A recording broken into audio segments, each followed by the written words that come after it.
कानूनों को खत्म करने पर किसानों का आंदोलन 31वें दिन भी जारी। गाजीपुर बॉर्डर पर गुस्साए किसानों ने चारों तरफ से बंद किया रास्ता। काफी मशक्कत के बाद राकेश टिकैत ने खुद ट्रैक्टर हटवाकर खुलवाया जाम। प्राइवेट स्कूलों ने की बसों के चार्ज माफ करने की मांग। बोले पब्लिक स्कूल एसोसिएशन के प्रेसिडेंट, कोरोना काल में सरकार को खुद ही माफ कर देने चाहिए थे चार्जेस।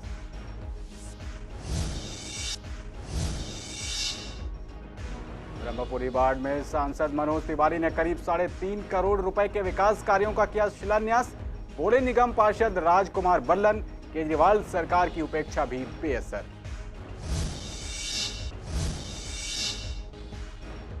एडीएमसी की आर्थिक स्थिति को लेकर सीसीएन संवाददाता वंदना ने की मेयर निर्मल जैन से खास बातचीत। बोले निर्मल जैन, कर्मचारियों को दी है नवंबर महीने तक की सैलरी, अधिकारियों का वेतन देने का कर रहे प्रयास। और इसी बिहार में लगाया जा रहा पीएम मोदी के स्वच्छ भारत अभियान में पलीता। सड़क और दुकानों में भरा है नालियों का गंदा पानी। नारकीय जीवन जीने को बेवश हैं लोग।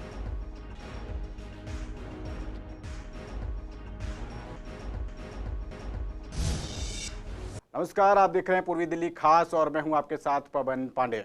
इस वक्त की बड़ी खबर के साथ बुलेटिन की शुरुआत करते हैं। नए कृषि कानूनों के विरोध में किसानों का आंदोलन आज 31वें दिन भी लगातार जारी है। किसान दिल्ली के सर्द मौसम में डटे हुए हैं। सरकार लगातार किसानों को समझाने बुझाने का प्रयास कर रही है, मगर अब तक किसान सरकार की बात मानने के बजाय कृषि कानूनों को खत्म करने पर अड़े हैं। इसी कड़ी में गाजीपुर बॉर्डर पर डटे किसानों ने आज चारों तरफ से रास्ता बंद कर दिया। यहां पर कुछ युवा किसानों ने रोड पर ट्रैक्टर लगा दिया, जिसके कारण यातायात ठप हो गया। काफी मशक्कत के बाद किसान नेता राकेश टिकैत ने खुद रोड से ट्रैक्टर हटाया, जिसके बाद जाम खुल सका। किसानों का कहना है कि सरकार हमारी मांगे नहीं मान रही है, तो ऐसे में अब हम और उग्र होंगे और हमारी सरकार को चेतावनी है कि हमारी मांगों को जल्द माना जाए, नहीं तो ऐसे ही चलता रहेगा। हम बॉर्डर पर बैठे रहेंगे और ये जाम लगता रहेगा। वहीं जब हमने किसानों से पूछा कि कल प्रधानमंत्री नरेंद्र मोदी द्वारा किसानों से बात की गई और उनके खातों में पैसे दिए गए, तो किसान इस बात से सहमत नहीं दिखे। उनका कहना है कि ये बीजेपी की चोचलेबाजी चल रही है, हम ये नहीं सुनेंगे और हम अपनी मांगों को मनवाने के लिए ऐसे ही डटे रहेंगे, चाहे कितना भी टाइम क्यों ना हो जाए।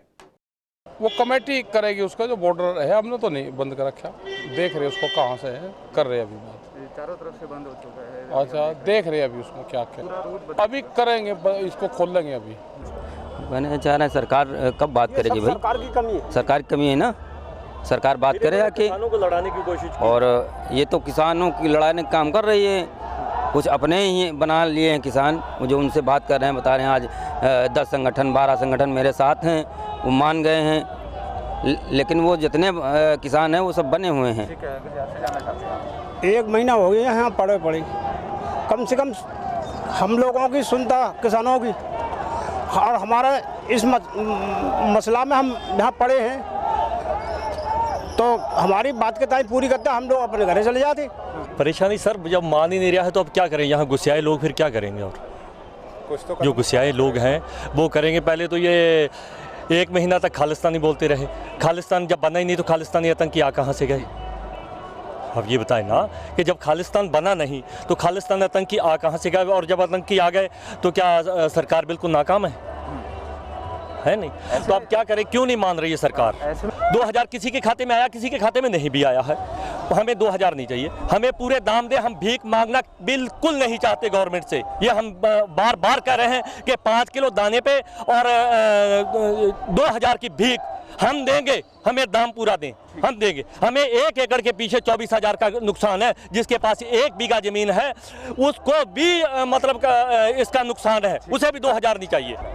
भाई ये उम्मीद थी हम तो, देखा समाधान हो जाएगा। हम भी चाह रहे थे कि सरकार से बातचीत होगा, समाधान निकल जा, पर कल जो ड्रामेबाजी मोदी जी ने करी, इससे आंदोलन हिंदुस्तान में और उग्र हो गया। अब आप लगा लो कि ये अगर मोदी जी की बात सच्ची किसान मानते तो मेरे हिसाब से गाँव में से क्षेत्र में से किसान चलने बंद हो जाते। आज आप ये लगा लो कि राजस्थान से बहुत बड़ा बबाला चल रहा है उधर से, इसी बात को लेकर चलिए कल। और यहाँ भी और चिल्ला बॉर्डर आपके जो भी है, सिंघू बॉर्डर, हर तरीके से आप पूरा सर्वे कर लें, कल मोदी के ड्रामेबाजी के बाद किसान और चलना शुरू हो गया ज़्यादा। विधायक, MP, MLA, मंत्री सब पे इन्होंने लोड घेर दिया। कल प्रेस कर दिया पूरा सरकारों ने कि अब अपने तरीके से, अपने प्रेशर से किसानों को लाओ और उनसे ये कहलवाओ। अब यार कोई MP है, MLA है, उनसे काम ले रही जनता, ऐसे ऐसे डराया धमका के कुछ किसान आ गए। उन्होंने कह दिया कि बिल का हम विरोध नहीं कर रहे, हमें इसमें परिवर्तन कर दो, संशोधन कर दो, हमें मंजूर है। और वे घर जाएगा कुछ और कहा उन लोगों ने कि हमें तो ऐसे ले जाएगा था। तो किसान आप लगा लो, किसान का यहाँ बढ़ना आज, जब मोदी जी ने कल पैसा भी डलवाया खातों में, कोई नहीं हमें चाहता भी नहीं, अपने को वापस करवा लो, कोई जरूरत नहीं है उसकी, हमें तो फसलों के वाजिब दाम, MSP पे विचार विमर्श ये कर लो। 33-35 किसान मर भी गए, यहाँ के किसान से बात भी नहीं करनी। आप संवाद का कुछ कर रहे हो, आप संवाद मध्य प्रदेश कर रहे हो, आप वहाँ के किसानों से कर रहे हो, यहाँ के किसानों से कर रहे हो, यहाँ कुछ दुश्मन है तुम्हारे ये किसान, इनसे बात क्यों नहीं करना चाहते भाई? हम किसान देश का तो यही तो कह रहा है, जो आप कह रहे हो वो दे दो हमें। किसान यही तो मांग रहा है। मोदी जी ने कहा हम किसान की फसल के दुगने दाम दे देंगे, आपने SMP घोषित कर दिया, SMP दे दो ना हमें। 1865 का धान का रेट आपने कर दिया, 1865 में हमारा धान खरीदवा दो ना। किसान आने लग गए हैं इधर। आज जो किसान आया है वो अपना 1000 रुपये में धान बेच कर आ रहा है, उसे पता है। यदि मोदी जी सच्चे होते और सच की बात करते तो वो किसानों के मंच पर आ जाए, किसानों के बीच में आ जाए। देश का किसान है, कोरोना में देश के किसान ने देश को बचाया है, अन्न दिया है। दिल्ली के प्राइवेट स्कूलों ने ट्रांसपोर्ट मंत्री से बसों पर लगने वाले तमाम चार्ज माफ करने की मांग की है। पब्लिक स्कूल एसोसिएशन के प्रेसिडेंट RC जैन और चेयरमैन SP जालान का कहना है कि कोरोना महामारी की वजह से बसें खड़ी हैं, कहीं जा नहीं रही, तो सरकार को खुद ही चार्जेस माफ कर देने चाहिए थे। इसके साथ ही तमाम स्कूलों का भी यही कहना है कि कोविड की वजह से मार्च से स्कूल बंद हैं और स्कूल आर्थिक नुकसान में चल रहे हैं। लिहाजा सरकार को मार्च 2021 तक स्कूल बसों पर लगने वाले तमाम चार्जेस माफ कर दिए जाएं। दिल्ली सरकार ने साफ अपने ऑर्डर में लिखा था अप्रैल में कि बच्चों से किसी भी प्रकार का कन्वेंस चार्ज आप वसूल नहीं करेंगे, क्योंकि इस पीरियड में बसें सड़कों पे चली नहीं हैं और बसों से जो बच्चों से कन्वेंस चार्ज लिया जाता है उसी से उसकी भरपाई होती है, चाहे वो ड्राइवर की सैलरी है, चाहे वो कंडक्टर की सैलरी है, चाहे वो CNG का है, चाहे वो डीजल का है। और वही बसों के माध्यम से ही आप ये देखें कि जो रोड टैक्स दिया जाता है, जो हर साल बस पास कराई जाती है, ये सारा जो कन्वेंस चार्ज बच्चों से लिया जाता है उसके माध्यम से सबकी पूर्ति होती है। अब 1 साल से सड़क पे बस आई नहीं, बच्चों से किसी प्रकार का कन्वेंस चार्ज लिया नहीं गया, बसें इस्तेमाल नहीं हुई, CNG का इस्तेमाल नहीं हुआ, दिल्ली की सड़कों का इस्तेमाल नहीं हुआ, तो बसों से किसी प्रकार की कोई आमदनी स्कूलों को हुई नहीं जिससे वो टैक्स भर सकें, जिससे वो जो बसें जो लोन की किस्तें देनी है वो दे सकें, या दूसरा ये है कि जो इंश्योरेंस का पैसा वो दिया जा सके। तो ऐसे में मेरा सवाल ये है दिल्ली सरकार से कि इन सब बातों को ध्यान में रखते हुए दिल्ली सरकार को इंश्योरेंस डिपार्टमेंट को लिखना चाहिए कि इनके 1 साल का इंश्योरेंस ख़त्म कर दिया जाए। दिल्ली सरकार जो टैक्स लेती है रोड टैक्स उसको वो ख़त्म करे। और विशेष बात यह है कि इन बसों की, स्कूलों के बसों की एक लाइफ होती है कि इतने साल के बाद वो बसें सड़क पे नहीं आएंगी। तो 1 साल जब बस सड़क पे आई ही नहीं तो वो 1 साल का पीरियड भी आगे बढ़ाया जाए ताकि उसके स्कूलों के ऊपर एक्स्ट्रा बर्डन 1 साल पहले ना पड़े। और ये सारी चीज़ें हम तो मांग ही कर सकते हैं।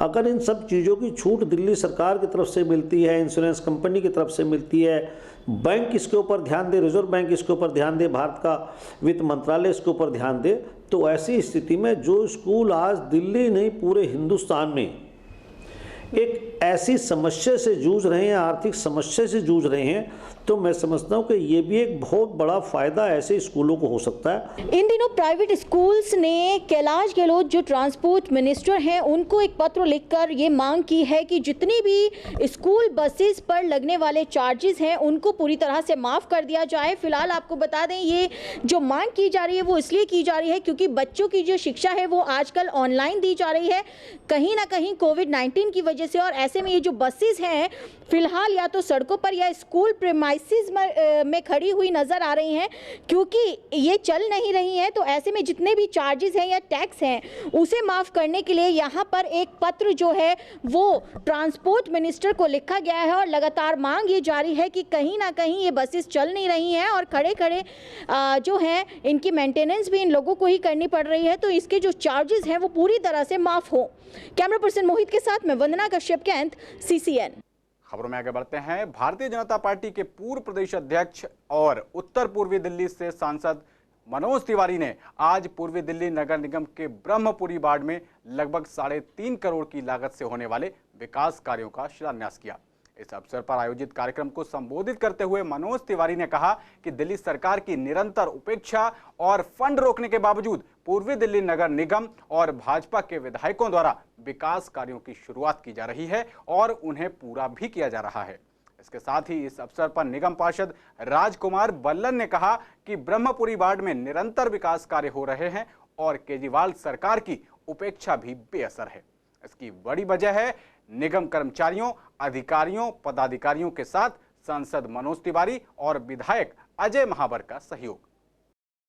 पिछले काफी वक्त से देश की राजधानी दिल्ली के निगमों की आर्थिक स्थिति चर्चा में है। निगम कर्मचारियों द्वारा सैलरी लेट होने को लेकर जब तब हड़ताल की खबरें सामने आती रहती हैं। नया साल आने वाला है और निगम के कई अधिकारियों की सैलरी अभी भी पेंडिंग है। ऐसे में CCN संवाददाता वंदना कश्यप कैंथ ने पूर्वी दिल्ली नगर निगम के मेयर निर्मल जैन से खास बात की। इस दौरान मेयर निर्मल जैन का कहना है कि हमारे पास पैसा तो नहीं है, फिर भी वेतन देने का प्रयास कर रहे हैं। निगम कर्मचारियों को नवंबर महीने तक की सैलरी किसी प्रकार से दे दी है, बाकी लोगों को सैलरी देने की कोशिश जारी है, लेकिन दिल्ली सरकार पैसा नहीं दे रही है। 184 करोड़ रुपया लगभग हमारा सैलरी और पेंशन में जाता है और वो उसका इंतजाम के लिए हमारे को करीबन मान के चलिए टोटल मिलाकर के हमारे को 2400 करोड़ रुपया हमें कम से कम चाहिए होता है, जो हमें तनख्वाह, सैलरी और छोटे मोटे फुटकर खर्चे, ये तो फुटकर खर्चे वो हैं जैसे बिजली का बिल है, पानी का बिल है। हमारे अफसरों ने बड़ा इसको फाइनेंशियली मैनेज करते हुए इस समय की मैं आपको आज की हालत बताना चाहता हूं कि हमने अक्टूबर तक की तनख्वाह, अक्टूबर तक की सैलरी हमने सबको दे दिया। मात्र ग्रुप A में थोड़ा रह गया है, लेकिन बहुत कम जो ऊपर के टॉप लेवल के लोग हैं लेकिन ग्रुप A तक हमने मतलब अक्टूबर हमने सबको दे दिया है। और नवंबर की सैलरी में भी हमने जो सफाई कर्मचारी हमारे भाई हैं उनको हमने दे दी है। और पेंशन हमारी अगस्त पूरी हो गई है और सितंबर का भी कुछ हिस्सा हो गया है। तो लगातार हम अपनी आर्थिक हालात पर लड़ रहे हैं और जैसा भी कुछ होता है हम उस हालात में हम उनको संघर्ष कर रहे हैं और दिल्ली की सरकार से भी लगातार हम गुहार कर रहे हैं कि वो अपनी संवैधानिक जिम्मेवारी निभाए। अदालत ने दिल्ली पुलिस कमिश्नर से उसके एक पुलिस इंस्पेक्टर के खिलाफ विभागीय कार्रवाई करने का निर्देश दिया है। आपको बता दें कि करकटडुमा सेशन कोर्ट का कहना है कि साल 2015 में विधानसभा चुनाव वाले दिन हुई एक महिला की हत्या से जुड़े मामले में सही जांच नहीं की गई। अदालत ने जांच अधिकारी के खिलाफ झूठे सबूत इकट्ठा करने के लिए ये आदेश दिया है। मिली जानकारी के मुताबिक 7 फरवरी 2015 को विधानसभा चुनाव के लिए मतदान वाले दिन मुस्तफाबाद के नेहरू विहार इलाके में स्वर्गामा बेगम नाम की एक 62 साल की महिला की कथित रूप से हत्या कर दी गई थी और पुलिस ने इस केस में हत्या के साथ ही दंगा, फसाद और आपराधिक साजिश का मुकदमा भी दर्ज किया था, जिससे अदालत ने सही न पाते हुए आरोपियों को बरी कर दिया और जांच अधिकारी के खिलाफ विभागीय कार्रवाई करने का निर्देश दिया है। 7 फरवरी 2015 को विधानसभा मतदान के दौरान एक महिला की हत्या कर दी गई थी, जिस मामले में पुलिस ने 12 लोगों को आरोपी बनाया था और 2 लोगों को गवाह बनाया था, जिस पर वो दोनों गवाह, पब्लिक के गवाह कोर्ट में आकर मुकर गए और जो आईओ है इस केस का वो पुख्ता सबूत और साक्ष्य अदालत में प्रस्तुत करने में सक्षम नहीं हुआ, जिस पर अदालत ने 12 के 12 लोगों को बरी किया है और दिल्ली पुलिस कमिश्नर से जो केस के आईओ इंस्पेक्टर थे उनके खिलाफ अप्रत्यक्ष रूप से कार्रवाई करने का आदेश दिया है। 2 बातें सामने आती हैं। पहली बात ये कि अगर उसके पद पर रहते हुए भी कोई वो जांच को हैम्पर नहीं करेगा तो उसकी डिपार्टमेंटल इंक्वायरी खुलती है तो उसको पद पर ही रहने दिया जाता है। अदरवाइज नॉर्मली उसको किसी दूसरी जगह ट्रांसफ़र कर दिया जाता है या फिर इन्वेस्टिगेशन के दौरान उसे सस्पेंड भी किया जा सकता है। डिपार्टमेंटल इंक्वायरी के दौरान अगर सीरियस केस में, जैसे कि एक सीरियस केस है, तो उनकी पदोन्नति और उनके जो बेनिफिट्स होते हैं उनको रोक दिया जाता है। जब वो इंक्वायरी क्लियर हो जाती है तब उसके बाद वो सारे बेनिफिट्स और उनकी पदोन्नति वगैरह को उस पर निर्णय लिया जाता है। आजकल कई सीनियर सिटीजन और पेरेंट्स के साथ उनके बच्चों द्वारा दुर्व्यवहार करने की खबरें सामने आती हैं।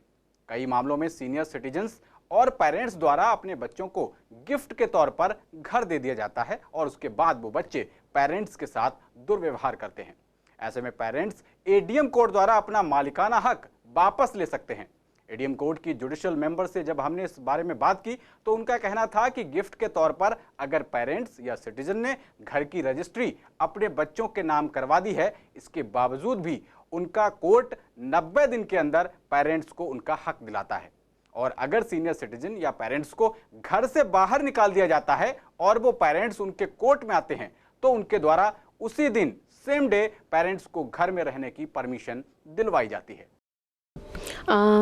एक ट्रिब्यूनल है, एडीएम कोर्ट लगती है हर डिस्ट्रिक्ट में। उसके अंतर्गत 2 जुडिशियल मेंबर्स होते हैं और एक एडीएम उसका प्रिसाइडिंग ऑफिसर होता है। उस कोर्ट को ये पावर है कि कोई भी सीनियर अगर बच्चों को गिफ्ट कर देता है, अपनी प्रॉपर्टी या किसी भी तरीके का गिफ्ट होता है और वो उसकी केयर नहीं करता, दैट इज़ इम्प्लाइड, तो वो अपनी गिफ्ट डीड को रिवोक वापस ले सकते हैं। यही तो कोर्ट है, उसके पास इविक्शन की पावर है कि अगर बच्चा तंग कर रहा है तो उसको घर से बाहर निकालने की भी पावर है और उसी तरीके से अगर कोई गिफ्ट दे दिया तो उसको रिवोक वापस दिलाने की पेरेंट्स को भी पूरी पावर है। और सबसे बड़ी इस कोर्ट की खास बात यह है, जो ट्रिब्यूनल है ये मेंटेनेंस ट्रिब्यूनल है। इसके अंदर हम सीनियर सिटीजन्स की वेलफेयर, मेंटेनेंस, सिक्योरिटी, ये सारी चीज़ें देखते हैं, particularly for parents and senior citizen. Not only the above 60, any parents who is below the 60 years, they can also file the complaint. अगर वो हमारी कोर्ट के अंदर केस फाइल करता है तो हम सेम डे ऑर्डर इशू कर देते हैं कि पेरेंट्स घर में एंटर करेंगे। पुलिस उसको एंटर कराती है, पुलिस को हम ऑर्डर करते हैं, वो एंटर करा देती है और एज सून एज पॉसिबल हम बच्चे जो बेटा है उनका, वो भी अपने डीएम कोर्ट से भी वो इविक्शन बाहर निकाल देते, इविक्शन करके। जहां एक तरफ पीएम मोदी के स्वच्छ भारत अभियान को जन जन तक पहुंचाने और सफाई व्यवस्था को बढ़ावा देने के लिए सरकार करोड़ों रुपए खर्च करती है, वहीं दूसरी ओर निगम के कर्मचारी पीएम मोदी के स्वच्छ भारत अभियान में पलीता लगाने का काम कर रहे हैं। उत्तर पूर्वी दिल्ली के मुस्तफाबाद विधानसभा क्षेत्र में शिव विहार 33 फुटा रोड की इन तस्वीरों को आप जरा गौर से देखिए। किस तरह से नालियों का गंदा पानी सड़क पर आ जाने से लोगों का सड़क पर चलना दुश्वार हो गया है। पानी इस कदर भरा हुआ है कि दुकानों में अंदर चला गया है, जिसके चलते स्थानीय दुकानदार बेहद परेशान है और उनके रोजगार पर इस गंदे पानी का असर पड़ रहा है। स्थानीय दुकानदार और लोगों का कहना है कि नालियों में कूड़ा भरा होने के कारण नालियों का गंदा पानी सड़क पर भर जाता है। इस बारे में स्थानीय विधायक से सड़क के मुद्दे पर कई बार बात की गई, लेकिन समस्या का कोई समाधान नहीं हो पा रहा है, जिसके चलते लोग नारकीय जीवन जीने के लिए विवश हैं। ये तो सर आपको भी दिख रहा है, यहाँ पे बहुत परेशानी हो रही है। 2 दिन पहले की बात है, 3 बच्चों को लेके एक लेडीज और जेंट्स की बहुत ज्यादा उनके चोट भी लग गई। आए दिन यही पानी की प्रॉब्लम है और मच्छर तो यहाँ इतने हैं कि बस पूछो मत। और उससे लेके कभी बच्चे बीमार तो कभी बड़े बीमार। बहुत बुरा हालत है। देखो ये देखो अब भाई, ये इधर जाना है, उधर जाके घूम के आना पड़ रहा है। बहुत आधे किलोमीटर तक बहुत बुरा हाल है। आदमी पैदल देखो, बाइक पे भी जाएंगे कितने परेशान हो रहे हैं। ये देखो बहुत बुरा हाल है। और ये नाले का पानी, नाले बिल्कुल जाम है, कुछ नहीं है, चलते ही नहीं नाले कभी। वो सफाई कर जाते हैं, सफाई करने के बाद फिर भरे रहते हैं। अगले दिन फिर पानी सारा रोड पे दिखता है। वहाँ से वहाँ तक सुबह से 3 जने गिर गए। किसी की शादी होती है, ये पीछे मैरिज होम है, किसी की शादी है बिटिया की, आ रहे हैं, बारात आ रही है, आधे से ज्यादा बारात तो इसी में पड़ी रहती है। हाँ जी, बात भी हुई है और कहती हैं जी करवाते हैं, फिर आते हैं, वो करके चले जाते हैं, मगर क्या नाम है, मोहम्मद इस्लाम, कुछ नहीं है जी, बंदी है बस। विधायक कौन है यहाँ के? विधायक के हाजी जी हैं यहाँ के। उनसे भी बात हुई कभी? नहीं जी, उनसे बात नहीं हुई। बाकी वो कहते हैं रोड बनेगा, अब कब बनेगा, क्या होगा, कुछ नहीं कह सकते। नई साल से कोरोना से जंग के लिए तैयारियां जोरों से चल रही हैं। पूर्वी दिल्ली के राजीव गांधी हॉस्पिटल में कोरोना से जंग को लेकर क्या कुछ तैयारियां चल रही हैं, इसके बारे में सीसीएन संवाददाता अहरार चौधरी ने जायजा लिया। इस दौरान राजीव गांधी हॉस्पिटल की मीडिया स्पोक्सपर्सन डॉक्टर छवि गुप्ता ने बताया कि अभी वैक्सीन स्टोरेज की जगह पर काम चल रहा है। वैक्सीन स्टोरेज के लिए डीप फ्रीजर हॉस्पिटल में पहुंच रहे हैं और संभावना है कि जनवरी के सेकेंड वीक यानी कि दूसरे हफ्ते तक वैक्सीन हॉस्पिटल में आ सकती है। उन्होंने कहा कि राजीव गांधी हॉस्पिटल से वैक्सीन दिल्ली के बाकी हॉस्पिटल्स में सप्लाई की जाएगी और इस वैक्सीन स्टोरेज की सिक्योरिटी से लेकर देखरेख और इलेक्ट्रिसिटी की सारी व्यवस्थाएं केंद्र सरकार के अंतर्गत की जाएंगी। तैयारियों पर गौर करें तो जिस तरह के डीप फ्रीजर राजीव गांधी अस्पताल में लगे हैं वो -80 डिग्री तक का तापमान मेंटेन कर सकते हैं। डॉक्टर के मुताबिक अभी कौन सी वैक्सीन हॉस्पिटल में आएगी, अभी सरकार की ओर से इसकी जानकारी नहीं दी गई है। यहाँ Rajiv Gandhi super speciality hospital में हमने कोविड वैक्सीन स्टोर बनाया है और अभी इंफ्रास्ट्रक्चर का काम हमारा ऑलमोस्ट पूरा हो गया है, जिसमें सिविल और इलेक्ट्रिकल का काम हुआ है और कुछ इक्विपमेंट्स आए हैं, कुछ फ्रीज़र्स हैं। तो कितने आए हैं वो मैं आपको एग्जैक्ट नहीं बता सकती बिकॉज सारे यहीं के लिए नहीं आए, कुछ दूसरी जगह भी जाने हैं। नहीं, उसकी भी अभी तक कोई क्लैरिटी नहीं आई है क्योंकि अभी इंस्टॉलेशन चल रहा है इक्विपमेंट्स का। एक बार इंस्टॉल हो जाए तभी हमें पता चलेगा कि एग्जैक्टली कितनी आ सकती हैं और कौन सी वैक्सीन आ रही है, कितनी ml की वायल्स आ रही हैं, तो उसी हिसाब से पता चलेगा। वो अभी सिर्फ दिल्ली के लिए ही रहेगी वैक्सीन्स जहाँ जहाँ जाएंगी और यहाँ से अपने ट्रांसपोर्टेशन बॉक्सेस में वैक्सीन जहाँ भी वैक्सीन लगनी होगी, वैक्सीनेटर्स होंगे, वहाँ वैक्सीन जाएंगी और करीबन अभी तक जो पता चला है तकरीबन 500 जगहें ऐसी होंगी जहाँ ये वैक्सीन जाएंगी फर्स्ट फेज में। तो इस बुलेटिन में मेरे साथ इतना ही। बाकी खबरों के लिए देखते रहिए CCN। नमस्कार।